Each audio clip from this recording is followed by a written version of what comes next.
So I just got back from a 2,500-mile road trip from San Diego up to Portland, Oregon on my Harley-Davidson Livewire electric motorcycle, 2020.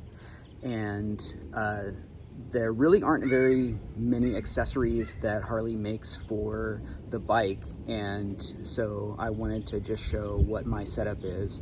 Shout out to Ben Marshall, who initially kind of showed the same type of equipment on his bike, but I wanted to go through as far as actually show how these different bags attach to the bike. And that also shout out to Grossmont College, which I initially decided to go on this trip. I long wanted to ride my bike through the Avenue of the Giants up in Northern California, and that I decided to tag along with this geology course at Grossmont College that was going up the coast of San Diego along the San Andreas Fault to kind of check out different geological formations along the way, and camping at a bunch of different locations. And so I decided, well, heck, why don't I combine it into two trips and then go along with this course, follow their vans along on my bike, and then camp where they're camping for the most part, and then continue up after they head back to San Diego on the bike through Avenue of the Giants. And then as long as I'm up in Northern California, I figured, why don't I see if I can make it all the way up to Portland where my parents are at, and then make the whole trip back. So I'll show you the gear that I used, and some important considerations that I made to bring with me on the road, and what I ended up using that seemed to be most important. So here we go. So this is the gear that I had. That really the bag on the right, that is the tank bag for the Harley-Davidson Livewire, or the Livewire 1. That the bag will fit on both of those bikes. That's really the only thing that is made specifically for the Livewire, to be able to carry some stuff with you. And so the remaining 3 bags, we have these 2 Onyx luggage bags, and then this Onyx other luggage bag that were the additional bags that I carried all my remaining gear with me. So I had to pack enough stuff to be doing 8 days worth of camping, and so as you see in the bag on the left, that's where I had my sleeping bag and tent, as well as my travel tool kit for the bike in case anything went wrong, and a portable pump, and adapter cord to connect to 30 amp outlets if I decided that I wanted to or needed to charge the bike at a campsite. In the end, I didn't end up using it at all.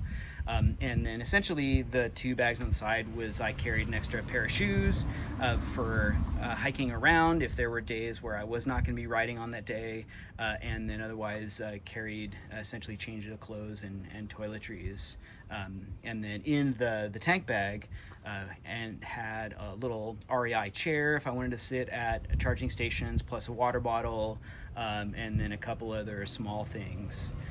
So we'll basically just show you how all these things fit together on the bike.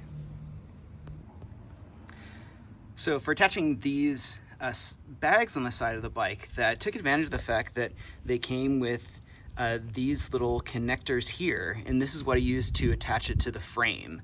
Now, I didn't like the fact that we had these plastic clips that are just holding it onto the frame, because, you know, plastic can break, and then also didn't kind of like the fact that they were just kind of floppy hanging along the side of the bike.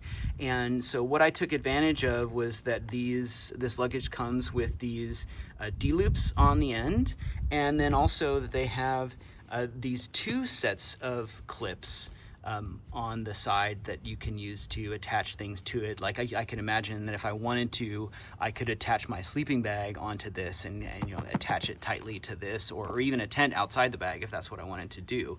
But instead, I actually used this to make sure that the bag was much more securely attached onto the side of the bike and not hanging down, by using these parts of the the bag to be able to connect to the bag that was sitting behind me on the bike. And so I'll kind of show you how I do that. I was really happy with how stable everything was, and felt like I could go long ways and not worry about anything shifting or falling out.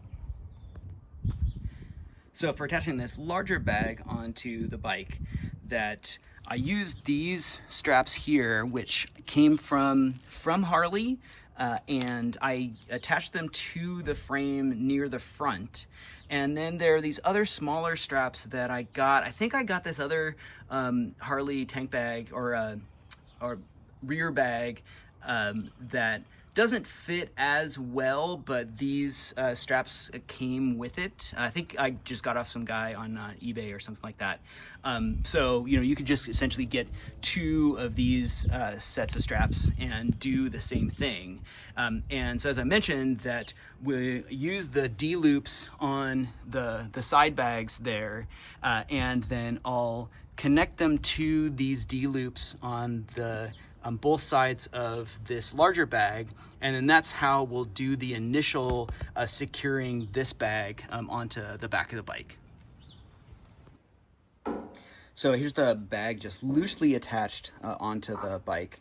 So inside the back underneath the seat, if you're familiar with Livewires, that what they've got is the wall charger is underneath here, and I kept this with me. And ironically, on the trip was the first time that I ever used this charger charging at my parents' house. That we have Chevy Volts, and that all the times charging the bike at home, that I just use the plug that came with the Volt, and that's how I've charged my bike. I also had long ago, for another trip up to Riverside, got these straps here to attach stuff onto the bike. And so in case something went wrong or like an attachment broke, that I carried these with me just in case I needed to jury rig another attachment onto the bike. And so we can see is that this bag is attached using these little straps on the side. And so essentially what we do is just cinch them up really good, and then that kind of attaches it pretty well to the bike. So you can hold it up and then pull these really tight and firm, and essentially as tight as they'll go. And then lock that up.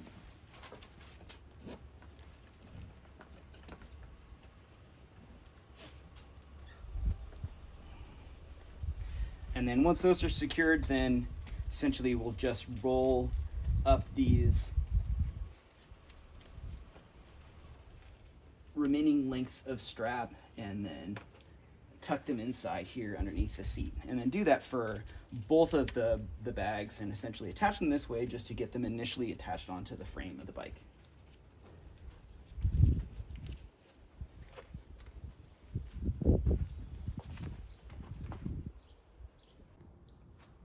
All right, so you can see I've taken the shorter straps and attached them onto the D-loop on the side bags, and then fed them around the frame to hang down below. And so what I'll do is lift these up, and then that'll get rid of all this remaining slack. And then when it closes the seat down, then that'll close down as much as possible, and then these will pull up and they'll attach onto that bag that's sitting on top of the seat here. And then the other attachment where the longer straps are, so we've got 2 sets of straps here. This is the normal straps for the tank bag that sits up on top of the charge port, and then these other straps just along the frame right at this position, and then these will attach up diagonally to the bag that's there sitting on top of the seat. All right, so now that the bags are attached with the seat closed, we can go ahead and put on the bag that goes on the back. So put it over, try to put it as far back as possible, centered with the little Harley logo on the back, on the center of the bike. And then we can use these straps that are hanging down and secure it with the D-loops on the back side.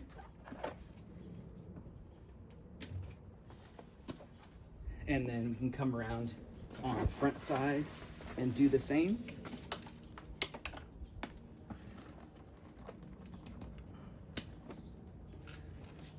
Pull this guy up. So that's secured.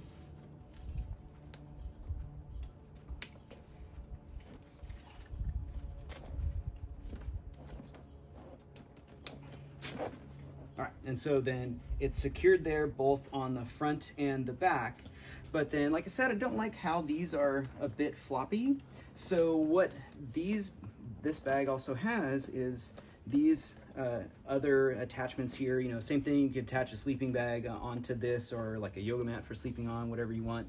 And what I actually used to hold this up was make a little loop with the side bags and pull it up and secure it onto the bag that's sitting behind me.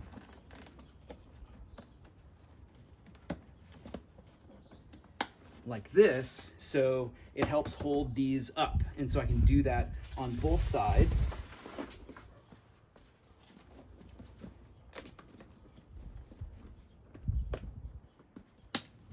Now the bags are really attached to each other, and so then they hold up and it's a really secure set.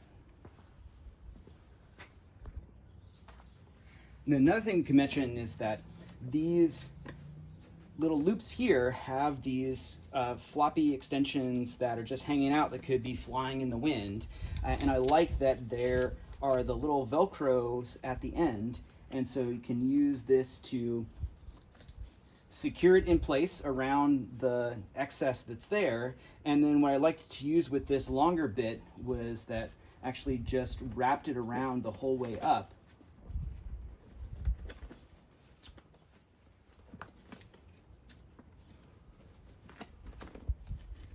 To get rid of any excess, and then attached it up at the top.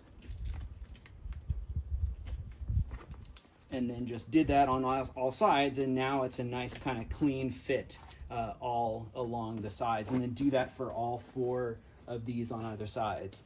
And then these straps up here also have their own similar Velcro attachment so that you can keep any loose bits out and away. And then that's the basic setup and attachment. So I'll go ahead and finish up cleaning all that up and then attach the tank bag.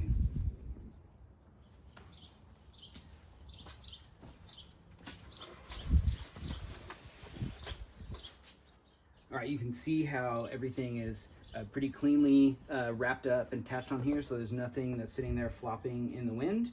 And then we've put the tank bag over the charge port. It's if you aren't familiar with these, that it has a metal piece that you take this cover off and then screw it in at the attachment points for where you pull off this whole tank cover that has the whole onboarded charging apparatus and stuff underneath. So it attaches onto there and then has these clips that are on the sides.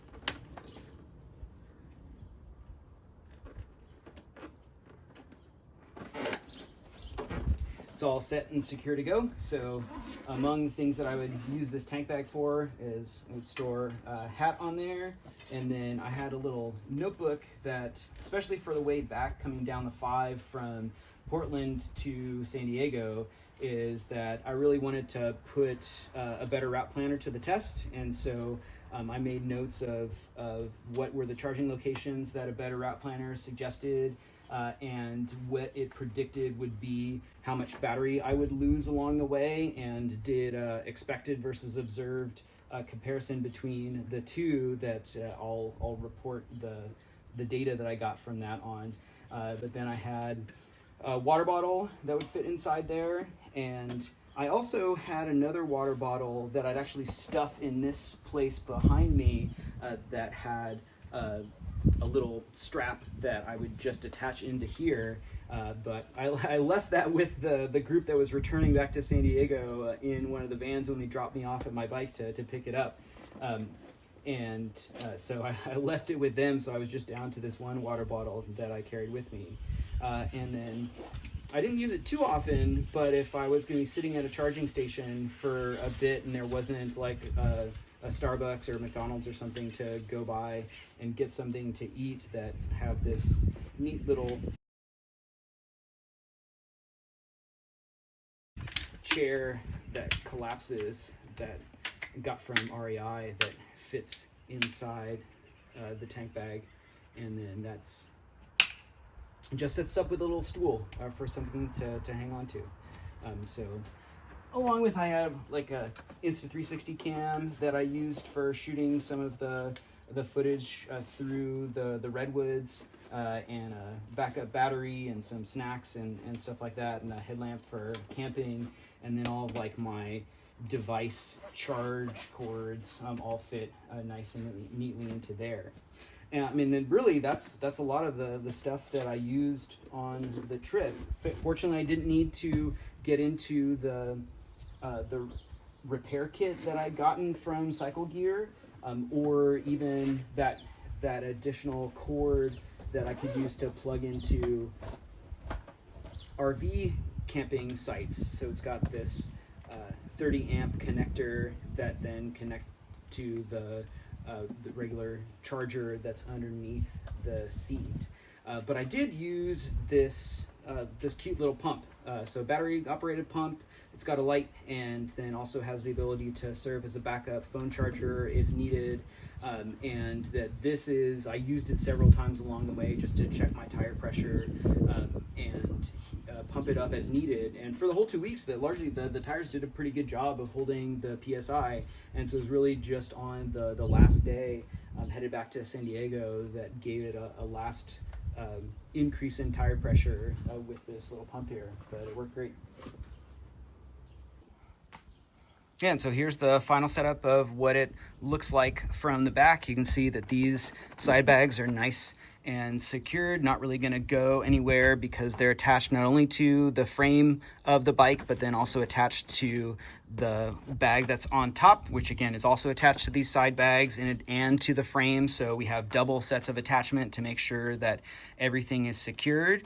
And then this top bag that if I need to access a lot of things that I might need for the road, like that little adapter for attaching to 30 amp plugs, I can access it, as well as then I had up on the top for the class, I had like a notebook that I had on top of my sleeping bag, but I found the smallest sleeping bag that I could get at REI that would well, I didn't know for sure that it would fit inside there, but basically just went and found the smallest things that I could get. Certainly used lots of extra layers that I would need to pull off along the way at certain points, or along the coast of Oregon, it was all the clothes was on me all the time, just in order to try and stay warm enough in the colder wind that they had there. Here was my little camp pillow, and then here's the tent underneath. And then here's the toolkit from Cycle Gear that I got that has a lot of different stuff that could potentially use on the road, and like a little scarf that's in there. And then the little portable tire pump fit over here on the side, and then there's space for a couple other things that are in there too. And that the other nice thing about these bags, fortunately I didn't need them, although I did leave Portland a day early just because there was rain predicted in the forecast, was that each of these bags come with their own rain covers, and that those are in one of these side bags. So in case I did encounter weather and didn't want all my stuff to get soaked, that just pull out those rain covers. But again, didn't need them, but it's nice to know that they were there. And so then, yeah, that's the basic setup that we had. 2,500 miles up the coast from San Diego to Portland, both going along the 101, along the coast of California and Oregon, and then coming back on the 5 to Sacramento before switching over to the 101 to come all the way back to San Diego through Santa Barbara.